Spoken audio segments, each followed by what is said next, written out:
Tonton video ini sampai selesai agar Anda tidak gagal paham.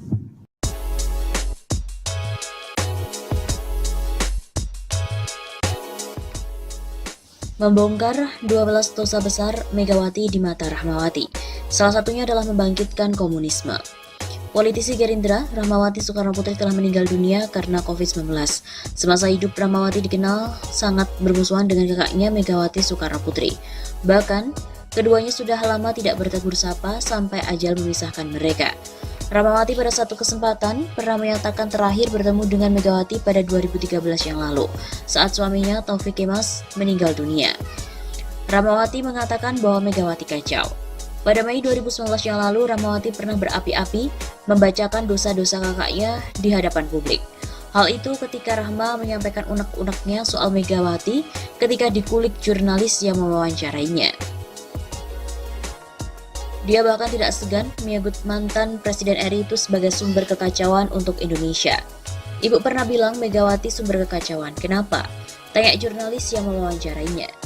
Ya memang sejak awal, dalam catatan saya dia punya 12 dosa yang saya rangkum.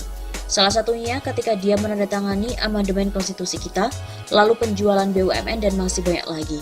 Kata dia pada Sabtu 3 Juli 2017. Walau tidak bisa merinci apa saja ke-12 poin itu, namun dia meminta agar keadilan ditegakkan di negara ini. Sebab kata Rahmawati, Mega memiliki peran besar dalam sumber masalah di Republik ini. Lalu mana keadilan hukumnya? Kalau kita teriak harus jurdil itu hak warga negara dong. Katanya kita negara hukum. Tapi kalau kita bicara bagaimana ketidakadilan hukum langsung dituduh makar. Itu kan sangat apa ya? Saya nggak mengerti nih. Penguasa sekarang maunya apa? Bangkitkan komunisme. Salah satu dosa yang dianggapnya masuk dalam catatan dia adalah Megawati dianggap memberikan angin segar bagi komunisme untuk tumbuh subur di Indonesia. Megawati, kata Rahmawati, justru salah kalau menganggap khilafah lah musuh sebenarnya saat ini di Indonesia. Dia begitu heran dengan jargon-jargon komunisme yang selalu diangkat-angkat Megawati di ruang publik. Seperti kemiskinan, ketidakadilan yang hanya membuat perlawanan dari kelas bawah ke kelas atas. Itu membuka peluang komunis kalau caranya begini. Bukan urusan khilafah lagi di sini. Khilafah sudah selesai. Yang namanya pimpinan orang-orang yang adopsi dan rangkul khilafah sudah ada di barisan Jokowi kok. Sekali lagi Rahma juga menyatakan kalau sumber dari segala kekacauan di negeri ini adalah Megawati. Apalagi setelah mengubah amandemen menjadi demokrasi liberal dan tidak sesuai dengan pemikiran Soekarno. Makanya saya sudah bilang bahwa dia sadar kalau Mega itu memang sumber kekacauan. Dia buka peluang komunisme untuk tumbuh subur di negara ini. Begitu katanya.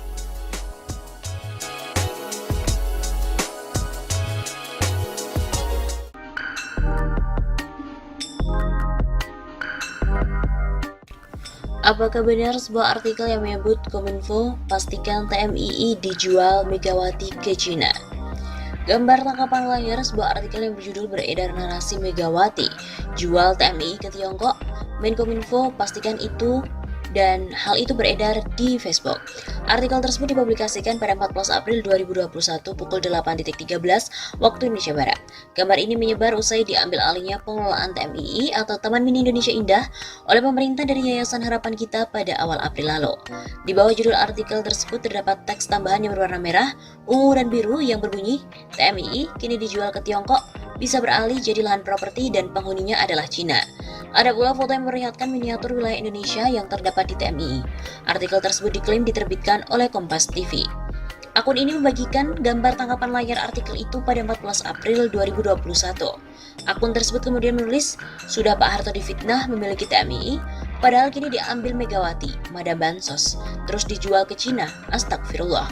Hingga artikel dimuat, unggahan itu telah mendapatkan lebih dari 800 reaksi dan 200 komentar serta telah dibagikan 150 kali. Berdasarkan penelusuran dari tim Cek Fakta, gambar tangkapan layar artikel tersebut merupakan hasil suntingan dari gambar tangkapan layar artikel yang dimuat oleh Kompas TV pada 14 April 2021 pukul 8.31 waktu Indonesia Barat. Judul artikel yang asli berbunyi, beredar narasi Megawati jual TMII ke Tiongkok. Menkominfo pastikan itu hoax. Untuk memverifikasi klaim itu, awalnya Tempo mula-mula memasukkan judul artikel yang terdapat dalam gambar tangkapan layar tersebut. di kolom pencarian situs Kompas TV. Hasilnya ditemukan sebuah artikel yang dimuat pada tanggal dan juga jam yang sama dengan yang terlihat dalam gambar tangkapan layar. Namun berjudul beredar narasi Megawati jual TMII ke Tiongkok. Menkominfo pastikan itu hoax. Kesamaan lain adalah foto yang tercantum dalam artikel tersebut menunjukkan miniatur wilayah Indonesia yang terdapat di TMII. Kalimat di awal artikel tersebut juga sama dengan yang terlihat dalam gambar tangkapan layar, di mana berbunyi, Jakarta, Kompas TV, pemerintah melalui Kementerian Sekretariat Negara mengatakan mengambil alih pengelolaan Taman Mini.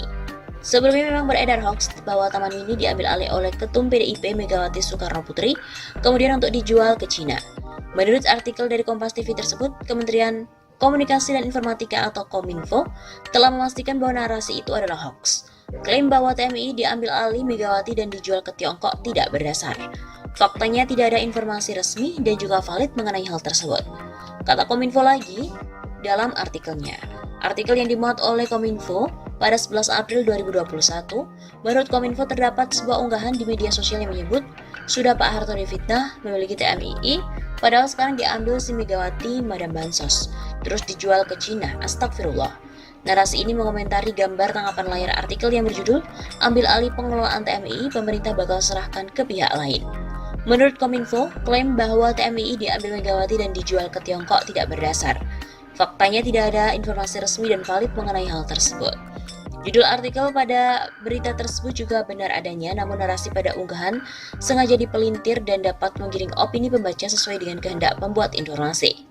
KSP Muldoko pun juga telah mengatakan bahwa Presiden Jokowi tidak akan membentuk yayasan keluarga untuk mengelola Taman Mini Indonesia Indah. Jadi saya ingatkan jangan lagi ada yang berpandangan, nanti akan muncul yayasan baru yang dikelola Pak Jokowi, itu pandangan primitif.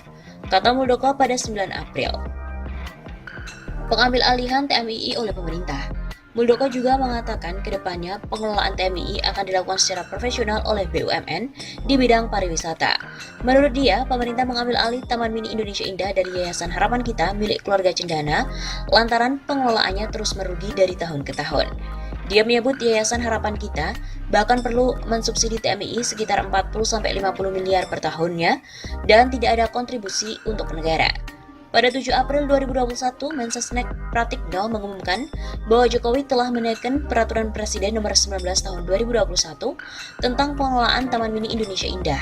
Lewat Perpres ini, pemerintah mengambil alih pengelolaan TMII dari Yayasan Harapan Kita.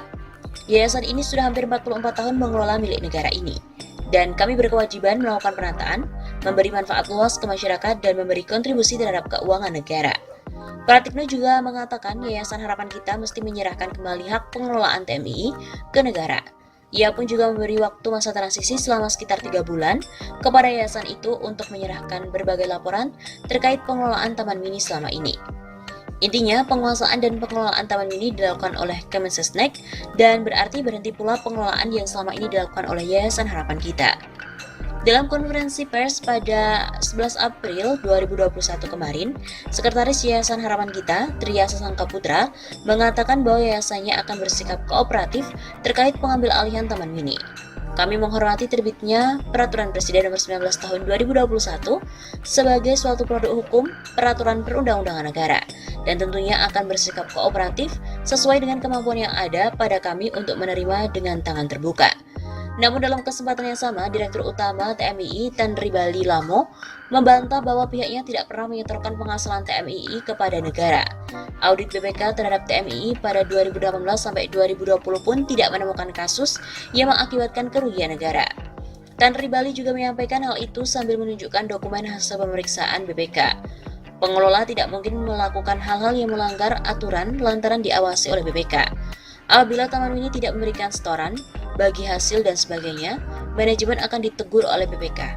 Sejauh ini BPK mengatakan tidak ada kerugian negara. Kalau disimak kembali pernyataan ini, maka sebenarnya tidak ada lagi yang tidak pernah disetorkan kepada TMII sepanjang itu menjadi kewajiban TMII.